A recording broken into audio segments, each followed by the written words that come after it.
कक्षा 9 गणित की जो प्रश्नावली 4.1 है उसे आज हम डिटेल में सॉल्व करेंगे। लेकिन इस प्रश्नावली को शुरू करने से पहले जो चैप्टर का नाम है दो चरों वाला रैखिक समीकरण युग्म, इसको जानना समझना बहुत ज़्यादा ज़रूरी है। तो चलिए बिना किसी देरी के शुरू करते हैं। ठीक है, रैखिक समीकरण एक चर वाले आप कक्षा 8 में पढ़ चुके हैं। आज इस वीडियो में दो चर वाले पढ़ेंगे। चर क्या होता है, अचर क्या होता है, आप भली भांति परिचित होंगे, है ना। एक तरफ मैं लिखता हूँ चर और एक तरफ लिखता हूँ मैं अचर। ठीक है, चर क्या होता है, जैसे कि x, y, z, u, v। ठीक है, इस टाइप के जो लिखे जाते हैं इसे हम चर बोलते हैं। अचर होते हैं संख्याएं, जैसे कि 2, 1/2, √3, ठीक है, -5।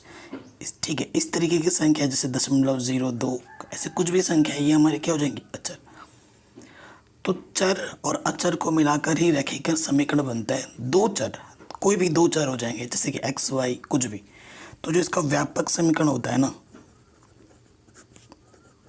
व्यापक समीकरण किसका, दो चर वाले रैखिक समीकरण का समीकरण बहुपद में अंतर होता है। ठीक है, तो ये होता है ax + by + c = 0। ठीक है, ये इसका व्यापक समीकरण है। आप कहोगे सर a क्या है, ये b क्या है और ये c क्या है। यहाँ जो होता है ना बच्चा, ये जो a, ये जो b है और ये c है। a तो x का गुणांक है, b y का गुणांक है और c अचर पद है। ये a b c तीनों के तीनों अचर पद है। क्या है ये, अचर पद, जो कि वास्तविक संख्या में, ठीक है, ये तीनों के तीनों जो है ना वो कहाँ रहते हैं, कहाँ से आते हैं, वास्तविक संख्या से। वास्तविक संख्या क्या होती है ये पूरा डिटेल में बता चुका हूँ मैं चैप्टर नंबर 1 के इंट्रोडक्शन में। और हमारे पास जो चर होते हैं, हमारे पास चर क्या है, x और y हैं। ठीक है, और अगर इसकी घात की देखा जाए, अगर आप घात देखोगे तो इन सब की घात कितनी है, 1 है। घात 1 है, इसलिए इसे क्या बोला जाता है, रैखिक। ठीक है, तभी यहाँ पर लिखा है दो चर वाले रैखिक समीकरण। रैखिक क्यों, क्योंकि x की घात भी 1 है, y की घात भी 1 है। घात जब 1 होती है तो उसे रैखिक बोला जाता है। तो ये हुआ हमारा व्यापक समीकरण। ax + by + c के रूप में कोई भी समीकरण अगर आती है तो उसे हम बोलेंगे दो चर वाले रैखिक समीकरण। अगर मैं एक उदाहरण दूं, उदाहरण जैसे कि मैंने लिख दिया 2x + 5y - के 100। जैसे मैंने लिख दिया x - के 5y + के √3। जैसे मैंने लिख दिया 3x + के 8y + के 200। तो ये सारे उदाहरण है किसके, दो चर वाले रैखिक समीकरण के। ठीक है, कक्षा 10 में आप पढ़ोगे इसी पर आधारित एक चैप्टर दो चर वाले रैखिक समीकरण युग्म पढ़ोगे। यहाँ पर एक है, वहाँ पर युग्म आएगा, जोड़ा आएगा। तो ये चैप्टर बहुत ज़रूरी है क्योंकि ये आपको क्लास 10 में भी हेल्प करेगा। ठीक है, अब बिना किसी देरी के प्रश्नावली पे आ जाते हैं 4.1 में। क्या बोल रहा है, एक नोटबुक की कीमत एक कलम की कीमत से दोगुनी है। इस कथन को निरूपित करने के लिए दो चर वाला एक रैखिक समीकरण दीजिए।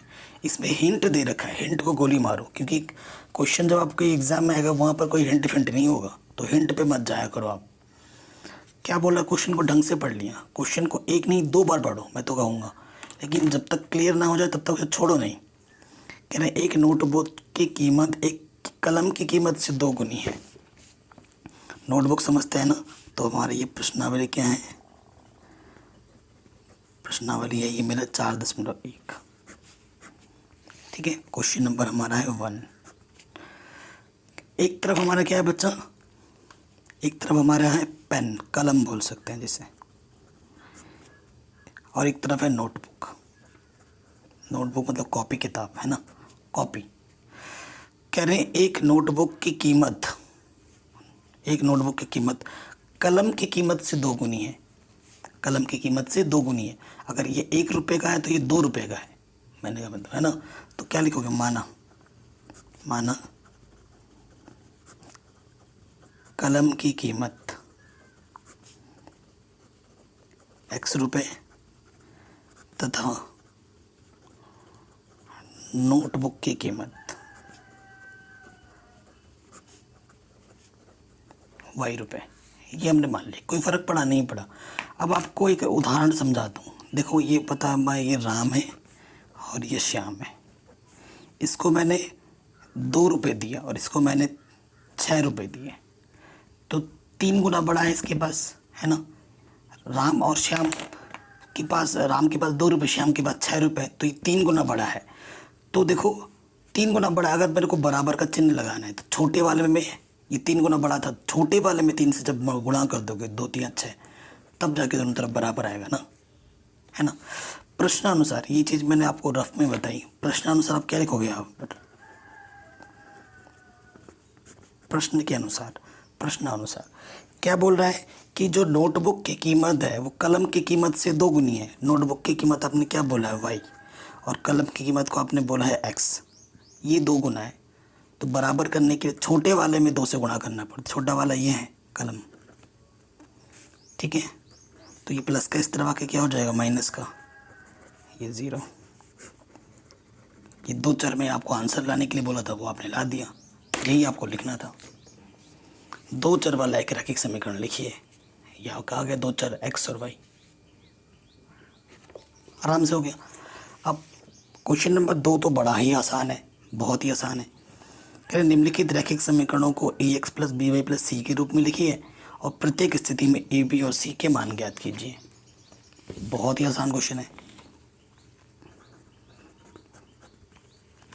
पहले वाले पार्ट में आ जाते हैं, ठीक है। पहला वाला पार्ट क्या हमारे पास बच्चों, 2x प्लस 3y बराबर 9.35, ठीक है। तो ऐसे लिखेंगे, दिया गया समीकरण,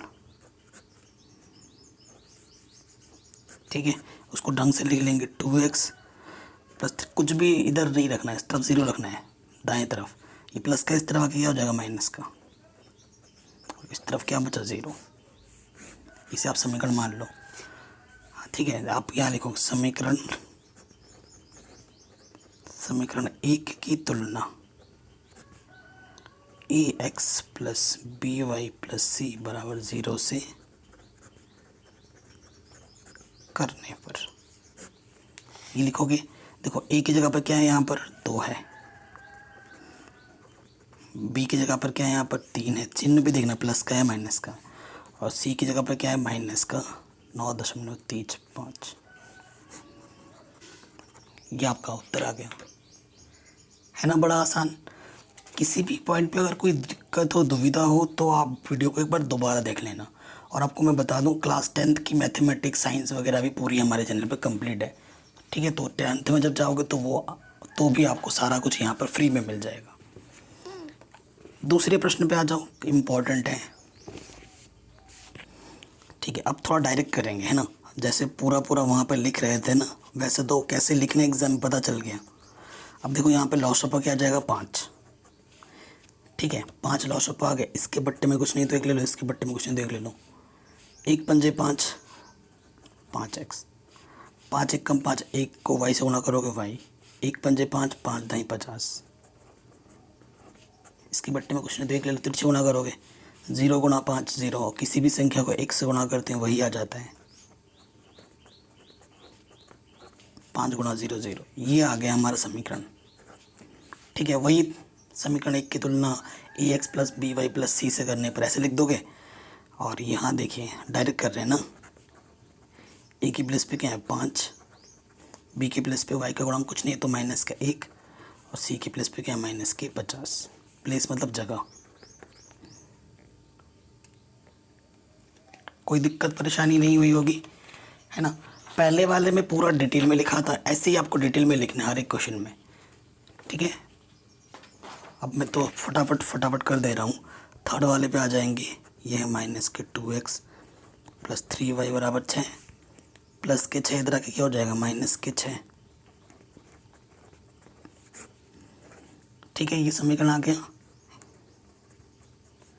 यहाँ ए के स्थान पर कितना है माइनस के 2, बी के स्थान पर कितना है देखो प्लस के 3, और सी के स्थान पर माइनस के 6। आंसर बड़ा ही सिंपल था। चौथे वाले पे आ जाओ, x बराबर 3y है, प्लस के 3y इधर आके क्या हो जाएगा माइनस के 3y, है ना। कोई भी अचर पद नहीं है तो 0 लिख दो।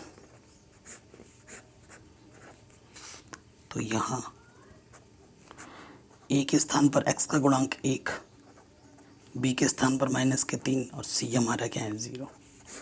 जब कोई अचर पद नहीं रहेगा तो उस वहाँ पर क्या होगा 0 होगा। 5वें वाले पे आ जाऊँ। 2x बराबर -5। ठीक है, माइनस के इधर के क्या हो गया +5y। अचर पद नहीं है तो 0 लिख दो।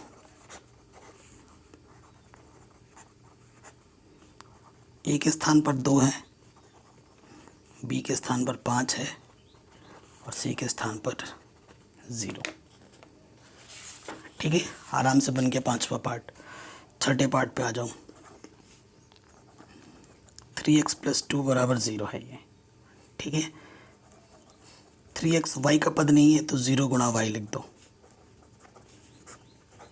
ठीक है, अब देखो यहाँ ए के स्थान पर 3, बी के स्थान पर 0 और सी के स्थान पर कितना है 2।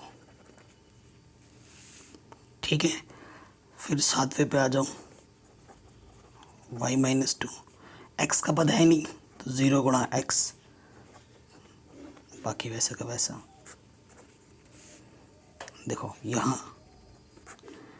ए कितना है बच्चा 0, बी कितना है y का गुणांक कुछ नहीं है तो 1 है और सी कितना है -2।